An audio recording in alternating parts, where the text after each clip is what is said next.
Okay, so after I did my full review of the DJI Osmo a couple of weeks ago, I had a couple of questions from some people, and these are as follows. First of all, someone asked if you still get shallow depth of field using lenses on the Osmo. And you can see from this video, I'm using a 45mm lens, the Olympus 45mm lens, and it's set to 1.8, so you should be able to tell that the background is very blurred, so yes, you do get a very good shallow depth of field. But it may not be properly in focus, so you've got to be wary that if you're aware that if you're using a very wide aperture, you're not always going to get everything in focus. So if someone's moving about, they'll go in and out of focus, so you've got to be really aware of that. If you're going for that sort of shot, you've got to make sure that you know what you're doing. Maybe even have a length control or a mobile focus, or it just makes it a lot easier to focus. I wouldn't always recommend going for shallow depth of field with the Osmo unless it's actually stuck down like it is now. So I can actually focus it using the iPad Mini 4 here and do everything from here, so I know it's not bad, it's going to be okay in focus. So yeah, the settings I've got for this using 45mm lens are on a manual 1600 ISO, so we're going to cover the other question, which is whether you get much noise from this, but I'm going to do it a bit more in depth with some low light footage comparing the Osmo with a Panasonic GH4, so that'll be another video later on. But you should see if I'm getting any noise from this at 1600 ISO. 50th of a second shutter speed and 1.8 aperture, so the aperture is wide open. And I've also got video resolution 4K at 25 frames a second, but I'm going to downgrade this probably to 1080 for output. And we've got auto white balance and then the city light as a colour profile, so I'll probably grade it a bit as well, just to see what sort of results we get from using 1600 ISO in this sort of light. But the main question was, what's the audio like with the Osmo, and how does it compare to other things? So what I'm doing here, you can hear me, the Osmo is facing me, so I'm hoping the microphone is facing me. I'm about 2 meters from the Osmo using a 45mm lens, and I'm recording internally. So you're probably hearing that it's not very good. So if we listen to the noise, you can probably hear a buzzing, and that's from the fan inside the X5 camera. Now, if you bought your Osmo with the X3 camera, or if you're using your X3 camera from the Inspire on the Osmo, or if you're like me using the X5 camera, they've all got fans on, and they're all very, very close, maybe 3 or 4 inches away from the microphone and the actual handle of the Osmo.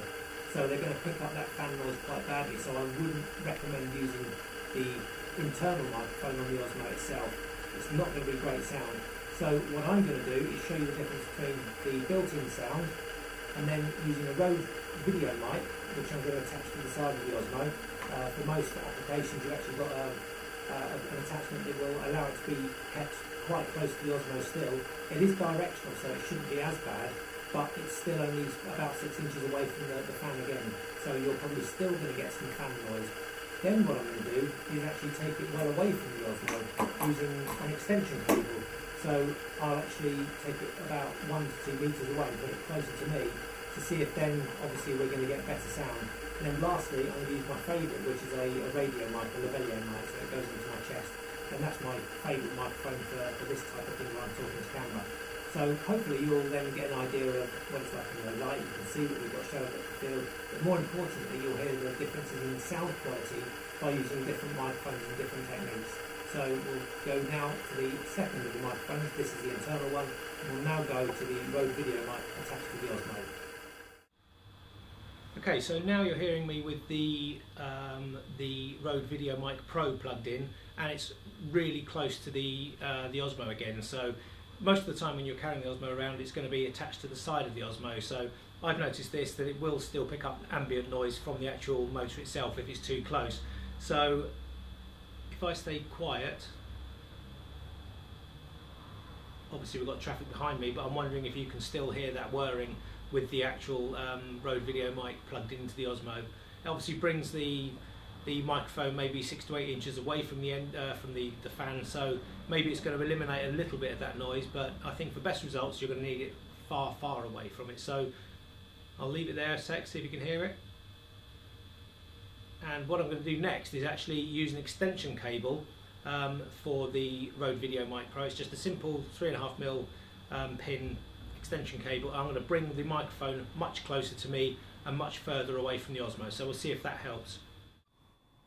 Okay, so now I've taken the Osmo and I've put a long cable in, an extension cable. It's about 3 or 4 meters long, and I've put it into the back of the Osmo and I brought it all the way down to here. So it's actually right next to me in a teacup on the desk, and you're probably hearing me a lot louder now. But again, if I'm quiet now, I can still hear the Osmo from here, but I'm not sure if this mic is going to pick it up because it's directional, it's facing towards me, so you should really just be able to hear my voice. Even the ambient noise of the cars going past outside should be a little muffled as well. So let's just listen to that. I think it should be fairly good. I haven't changed the actual sensitivity of the microphone, so I may be a bit louder than it was when it was over there. So that's with the Rode video mic taken well away from the Osmo, pointing straight at me. So hopefully that's even better still. So for the last one, I'm actually going to use a Lavalier mic. It's one I use for lots of interviews and my tutorials and things. So it's a radio mic. So the actual transmitter will be attached to the Osmo, but the receiver will be in my pocket with just a radio mic, and it'll have it attached to me. So we'll see if that makes a difference. I'm expecting it to make a huge difference as long as it actually works with the Osmo. Right, so finally I've now got a Lavalier mic on. I don't know if you can see that just on my chest there, using a Sony Lavalier mic, radio mic. So we're not attached to the camera in any way whatsoever. So really, you shouldn't be hearing the Osmo at all. This is really directional just for my voice. So if I stay quiet for a second, again, I can hear the Osmo, but I'm wondering if you can pick that up on this as well. You know, this is my preferred mic. Whenever I can use this, if I'm talking to camera, it's my preferred mic. If I'm running about shooting with normal video cameras, I like to use the Rode Video Mic Pro. You can see the extension cable there. So I like to use this one quite a lot. But like I say, when it's attached to the Osmo, it does pick up a lot of the fan noise. When it's on a standard DSLR or other camera, it's absolutely fine. But because we've got a fan in this one, it's a bit of a pain. So if you are going to use this, I'd recommend taking it away from the camera using the extension cable and maybe having it on a boom pole or just something that takes it a couple of feet away from the camera itself.